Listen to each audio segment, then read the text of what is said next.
I can honestly say, here's our first real challenge. Why is this a challenge? Well, it's not because of our amplitude. It's not because of our D. It's because we have to make factoring out a 3 possible here when we don't have a 3 over here. So let's see how we can work this. Y equals 4 sine 3x plus 1. Now, I don't have, if this was like 3x plus 3, I could just factor out a 3 rather easily. But I don't have a 3 to pull from here. So what will I do? I'll use the idea of multiplying by a factor equal to 1 plus pi over 2. Well, I desperately want a 3 in the numerator, but I can't just change the problem to give me 3 in the numerator without doing a commensurate multiplication by 3 in the denominator as well. Note, the factor I've introduced is 1. What is 1 times pi over 2? Pi over 2. I've not changed anything. But look how sneaky I am when I do this. When I change the problem to y equals 4 sine of 3x plus 3 pi over 6 plus 1. Now I can write this as 4 sine 3. I can factor out that 3.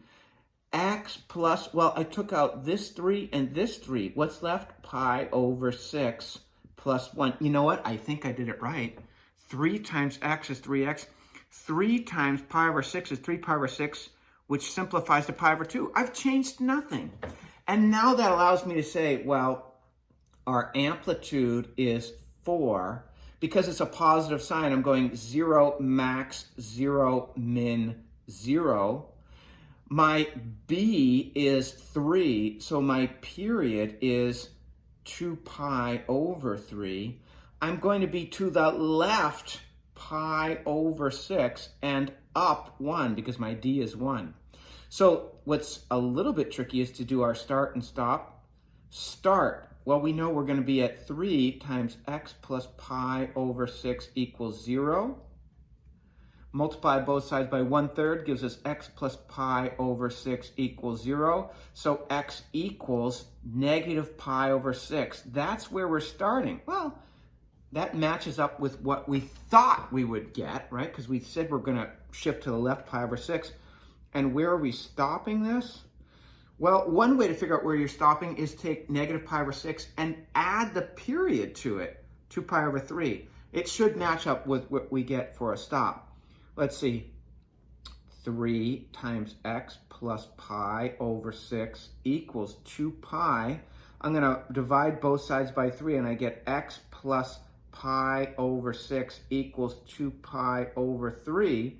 If I subtract pi over 6 from both sides, I'll have this and that will cancel out. So 2 pi over 3 is the same as, if I make this over 6, so I multiply that by 2, this is 4 pi over 6 minus 1 pi over 6 is 5 of these pi's over 6. There is our stop. And if you start at negative pi over 6 and you add 2 pi over 3, you will get 5 pi over 6. So I'm going to take advantage of this. Now I'm going to make a new y-axis there. So there, usually I use that as my y-axis. I'm going to use the y-axis there. I'm just going to shift this just a little bit so you can see it better. So I'm starting here at negative pi over 6. Well, first I'm going to talk about my vertical shift. I'm up 1, so I'm going to draw my guideline in. Remember, this is not a horizontal asymptote at 1. And I'm going to go up 4 from there, so I'm going to be up at 5 here. And if I go down 4, I'm going to be at negative 3 down here.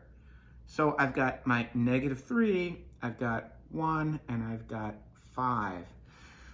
I'm going to start this at negative pi over 6. So let's start at negative pi over 6. And I'm going to end this at 5 pi over 6. So there's 1 pi over 6. This is a positive 1 pi over 6. Then we'll go 2 pi's over 6, 3 pi's over 6, 4 pi's over 6, 5 of these pi's over 6. So I'm doing this 0, 0, max, 0, min, 0. So I'm starting here. There's my first 0. My last 0 is going to be here. And I have a 1, 2, 3, 4, 5, 6 tick marks. So 1, 2, 3. 2 pi over 6, which of course is the same as pi over 3.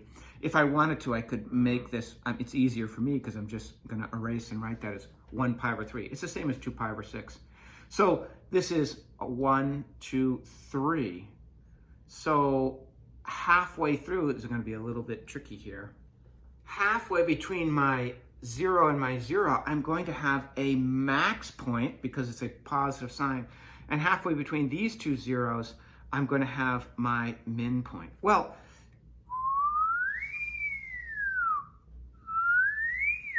drawing is pretty easy, and finding these 3 points is fairly easy. Of course, this is 5 pi over 6 comma 1, and this is negative pi over 6 comma 1. And halfway through here, we've got pi over 3 comma 1. If you want to leave that as 2 pi over 6, that's fine. Now, I have to find the average of these two to get this point here.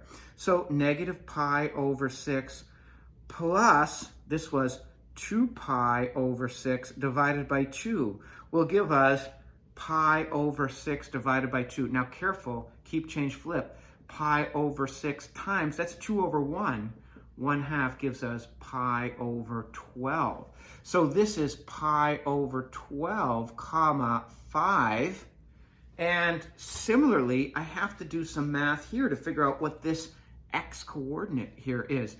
It's the average of 2 pi over 6. Notice I converted that to 2 pi over 6. And 5 pi over 6 divided by 2 over 1. That's the average. I'm adding up, dividing by how many there are. Gives us 7 pi over 6 over 2 over 1. A lot of students get a little bit freaked out by this. It's just keep, change, flip. 7 pi over 6 times 1 over 2 gives us 7 pi over 12. Of course, the y coordinate's pretty easy there. Domain, all real numbers, range from -3 to 5, inclusive. Not so hard, actually, right? If we're going to graph this one, we recognize that we must factor out a pi from both of these and bring it on the outside if we want to see the horizontal shift right away. Y is equal to -6 cosine of pi times x plus 1/3 minus 2. We can see that our amplitude here will be 6, and the 5-point pattern, because it's a negative cosine, will be min, 0 max, 0 min. Our b is pi, so that means our period is 2 pi over b, which is 2. When I cancel those pi's, don't freak out, that's just 2 radians. Our d is down 2, and we're going to be shifted to the left 1/3. So we should start at -1/3, right? Well, let's see if the math bears that out. Pi times x plus 1/3 equals 0. Multiply both sides by 1 over pi gives us x plus 1/3 equals 0. So x equals -1/3. Yes, just as we suspected. If we're starting at -1/3 and we're going forward 2, shouldn't we finish at 1 2/3? Let's see. Stop at whatever we're taking the cosine of, x plus 1/3 equals, where does the parent function end? 2 pi. So multiply both sides by 1 over pi, or you could say divide both sides by pi, and we get x plus 1/3 equals 2. So x equals 2 minus 1/3, but 2 is 6 over 3 to give us 5 over 3. 3 goes into 5 one time. Oh, 1 2/3, just as we thought. So it does make sense. If we start at 1/3 and our period is 2, we should end at 1 2/3. So let's graph this. And I'll draw my y-axis in here. And we're down to 1, 2, and let me extend this down a little bit.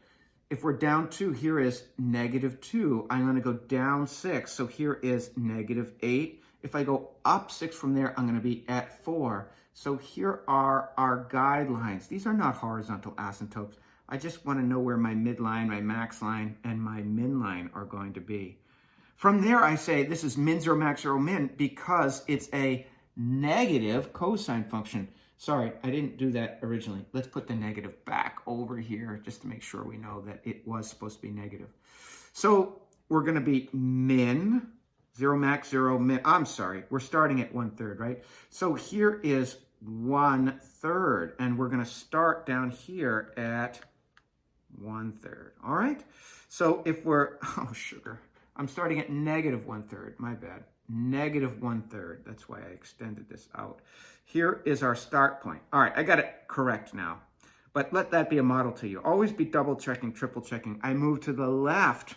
So I'm starting not at positive 1/3, but at negative 1/3. So there's my start point. It's a min.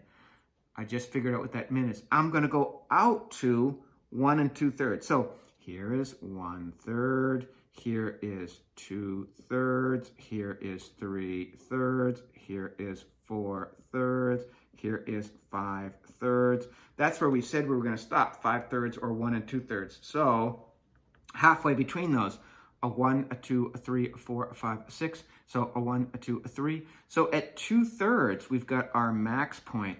And halfway between those will be somewhere in there and somewhere 1, 2, 3. So it's going to be right there. So we've got our 5 points. Look at that beautiful negative cosine graph. Sorry about that. It was a negative. That was my idea in the beginning. So these points are pretty easy. This one is 1 2/3 or 5/3, comma, -8. This one's super easy, negative 1/3, comma, -8. And halfway through, we can just read the graph and see that's going to be 2/3, comma, 4. All right. Now, well, the y-coordinates here are pretty easy. This is going to be -2, and this is going to be -2. So we need to find the average of negative 1/3 and 2/3. Negative 1/3 plus 2/3 divided by 2 gives us 1/3 divided by 2 over 1, which is keep, change, flip. If I move this over so you can see it better.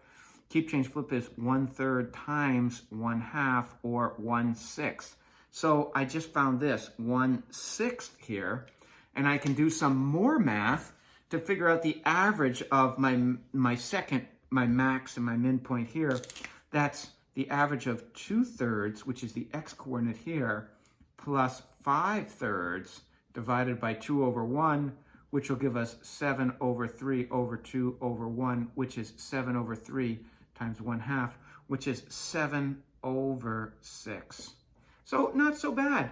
Our domain, of course, you know I love to do this, -infinity to infinity. Our range, well, we're going from a minimum of -8 all the way up to a maximum of 4. Done, sir, done. Not so bad, really, no?